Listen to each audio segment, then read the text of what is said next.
Hey guys, in this video I'm going to do a full review of the Herman Miller chair now that I've had it for about 4 months or so, and I wanted to give you guys an honest opinion of what I feel about the chair so far. I'm going to go through all the questions that you guys asked in my last video. If you guys haven't seen that full review, go ahead and click on the eye icon to review that, but this is going to be an update based on the questions that you guys have asked me and also my honest answers to those questions, just so that you guys have your eyes wide open when you spend this amount of money on this chair. So I think you guys should know what you get and what you don't get with this chair, and so I'm going to list all of those out and let you guys know what I think now that I've had it for 4 months. I ordered it in mid-July and then I actually got it in mid-September. So in the base mineral color, and this is like almost like a grayish color, silvery color, and I didn't get the one that had like the chrome on the side. And so you guys asked me a ton of questions about this Herman Miller chair now that I've had it for about 3 to 4 months. And so my situation is that I work from home as a 9 to 5, and I also run a blog as a side hustle at night. And so what I want to share with you guys is basically how I have set up this chair to work for me in my corporate day job. I also have a standing desk back here. You guys can find all of the different products that I've used to create my standing desk as well in my other video tutorials that I'll link down below. But today I want to talk about this Herman Miller chair and what I think of it so far. In terms of comfort, I think this chair is so comfortable. When I worked in the corporate environment, there was also another chair, which I'll link down below, and it wasn't as comfortable as this one. It was like maybe half the price of what this one was, but it was still like $700 and some. And this one was almost $1,600, and I can't even believe that I still spent $1,600 on a chair. But it's been the most comfortable chair I've ever sat on, which is crazy. How I was able to talk myself in buying a $1,600 chair was because, number one, I moved into a completely remote role, and so this would be my chair that I'd use day in and day out. I'd be sitting here about 40 hours a week, maybe a little bit less because I have a standing desk, but overall this is the chair that would be in my office. Number two, I'm always at my desk, and so that was one of the reasons why and how I convinced myself that it was okay to spend $1,600. I know there are comparable chairs out there that could probably give you the same comfort and feel, but for me, I just wanted the top of the line item so I didn't have to worry, and so those are some of the things that went through my mind when I bought this chair. Again, if you guys want a full review on the features and functions of this chair, go ahead and check out my other video, but I'm going to go ahead and answer some of the questions that you guys had. A lot of the questions that you guys had was on the size of this chair. So I chose an A, and you guys know that the Herman Miller comes in A, B, and C flavors, and so B is generally what's most typically ordered when you see this in bulk inside of a corporate office. Normally B is what corporate offices get in bulk, and so I got the A because I have a smaller frame. So for relative sizing, I am 140 pounds on a bad week, which is this week because of COVID and all that, but generally I weigh around 130 pounds, and so I also am 5 feet 2 inches. So honestly, this is the perfect chair for me. I know that my husband, who is around 200 to 220 pounds, will sit in here and he's pretty comfortable. It's pretty tight for him, but it's pretty comfortable for him. Obviously he'll be wider than me, but he sits on it and it doesn't look like it's gonna break or anything like that. You guys asked me about the measurements of the chair, so I'm gonna go ahead and measure the width of this chair. So the mesh, let me look at the mesh here. The mesh at its widest is about 16 inches, okay? The mesh is about 16 inches, and then if I go from like the plastic section, which is right here, let me see if I can get it closer or further. The plastic section is from, it's about 19 inches, okay? So, and it curves up, and there is about 2 inch curve from the top to the mesh. So again, from side to side, it's, okay, so this has 19 inches, and then the mesh is about 16 inches. I moved to a different angle so that you guys can see. So if you guys are looking for the height, I'm going to go ahead and bring the A chair to the tallest that it is, and I'm going to measure the mesh all the way down to the bottom of the carpet, okay? All right, from the mesh to the bottom of the carpet, it's about 20.5 inches at its tallest. I'm going to go ahead and show you what it is at its lowest. Okay? Lowest, it's about 17 inches. So that's what I was able to measure. Now the one thing that I just realized when doing this video is it gets really dirty down there. I'll show you guys what that looks like. It's kind of gross actually. I didn't realize how dirty it would get. But I can imagine that if you got the black color, the same thing would happen with the black color. So that's just something to consider. It's pretty messy down there. And I think, you know, obviously you're doing a trade-off between having airflow underneath your butt to like then having a mess down below because of the jeans that you're wearing or whatever. Now, you guys had asked me a lot of questions around dye and whether or not with this mineral color on this Aeron chair, whether or not it kind of bleeds into it. And I honestly wear jeans pretty much every day except for the weekends where I wear yoga pants, and those are normally black yoga pants, and that's when I'm sitting in the chair. And I don't see any like coloration or anything like that onto the butt of the seat. I also don't see anything. As I get the B-roll, I actually see some staining right here on my blue jeans. It's not necessarily the mesh, because everyone thinks it's a mesh, but it's actually the plastic that's causing this blue stain. Do you guys see this? It's blue. I'll go ahead and do some close-ups so that you guys can see it, but this rim right here is blue from wearing where my blue jeans are.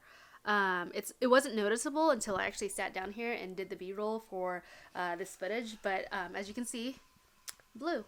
It's tainted blue, but like if you look from far away, you won't be able to see it, but definitely probably will impact the resale of this, obviously, because of the blue staining that you see. I honestly wear a lot of cheap shirts, like under $20, that probably have really bad dye, and I don't see anything that's on the back of the Aeron chair. I also want to do a quick review of this headrest for this.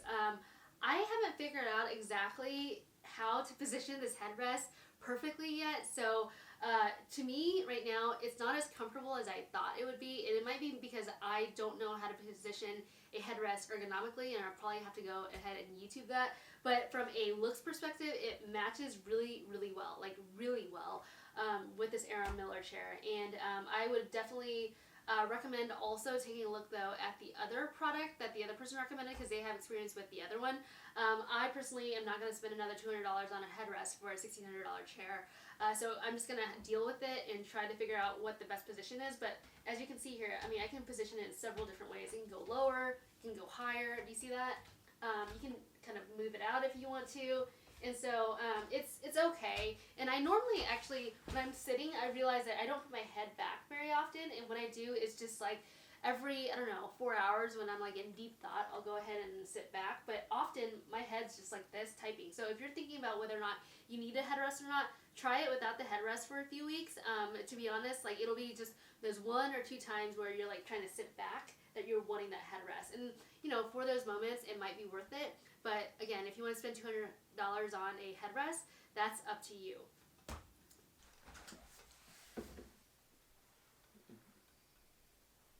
It's there. All right. But it's, so it is a little short for me though, maybe. Like if you want like full neck, and maybe I'm doing it wrong, but it's like, it's almost in my shoulders than in my neck. But I guess that's where it's supposed to be. If I wanted to sit here. Like okay. A lot of you guys asked me on the YouTube video whether I preferred the lumbar versus the Posture Fit SL.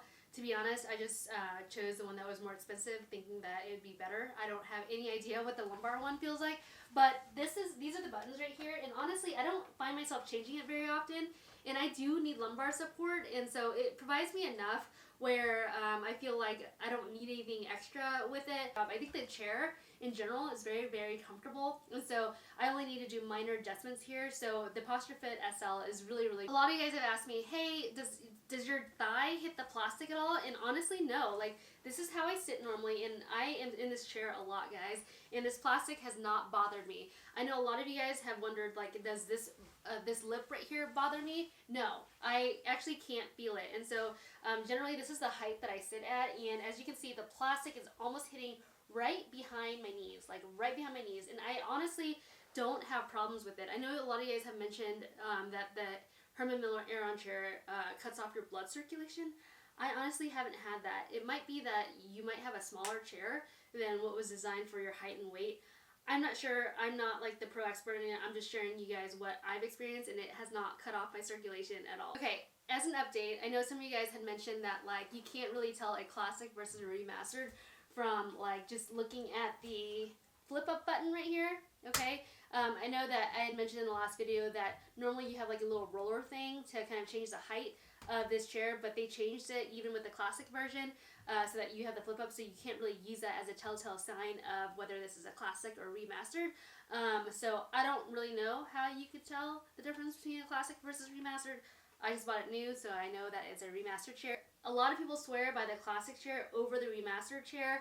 I know there's probably an intense debate in this niche area of buying chairs, so I'm not going to be part of that debate. All I know is the remastered chair is really comfortable. I use it every single day, and I can't even imagine working without this chair in this space. Another telltale sign of the classic remastered chair was the ability to flip this like armrest up and down, and I actually have not had a need to want to flip this thing up and down. I just move it out of the way. Maybe that's just me and how my office configuration is. I can just like push it back and then not have to like flip this like up and out. And just doing this, I don't even do this. Like I don't even need that. Like from time to time I might change it, but often it's just put in one spot. But it's just so comfortable having these leather armrests that I don't really need or have a need to go do that. A lot of you guys have mentioned that it is possible to change the height of the chair without using both hands. I just might be an idiot when it comes to changing the chair configuration with one hand, but watch this. So both hands, I'm trying to change the height, okay? I guess I can move it up and down. Uh-oh, this one's, okay. I guess I could do it, but it was just really annoying. So I'm gonna go ahead and do it this way. With both hands, I feel like that's a faster way of doing it. Oh, now it's uneven. Crap. So I don't know. I mean, it's gonna be hard either way, changing it with one hand. You guys saw how complicated that was for me. I mean, not complicated. You guys know what I mean. Changing it, I feel like that is better. Okay. So I got the carpet casters on this chair, and they work really well. I mean, it's nothing to like write home about, so I can roll easily. I'm not really moving that often. Well, maybe I am. I mean, I normally move just to get up from this chair, but overall, I mean, it's nothing to write home about. It's just a roller on carpet, but it works well on carpet, so there's not a problem with that. And generally, like, I'm just standing up from time to time too, so I'll be sitting here just like this, and then I'll scoot back, and then literally just hit my button to have a standing desk. And so I'm doing that probably 2 or 3 times a day. But this chair, I mean, I can't recommend it enough.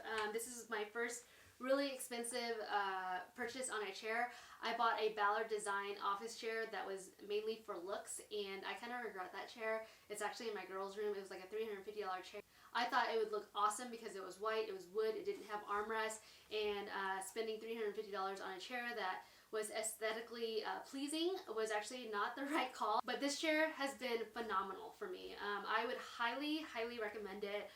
I'll go ahead and make sure that I list out my configuration that I have for this chair below in the description. If you guys have any other questions on this chair, I'm more than happy to create a 6-month update video to kind of explain to you guys what I'm feeling so far with that chair at that point in time. But overall, right now at the 3 to 4 month mark, I'm super happy about this chair, so much so that it actually gave me a thought that, you know, when I'm watching movie night and kind of doing like multitasking stuff, when I'm in the living room, I might just roll this chair out and sit in it while watching movies with the kids. So anyway, this is an awesome chair. If you guys like videos like this around home office setups and tools and tricks, go ahead and subscribe to my channel and click on the like button because that will help me out tremendously. Thanks, guys.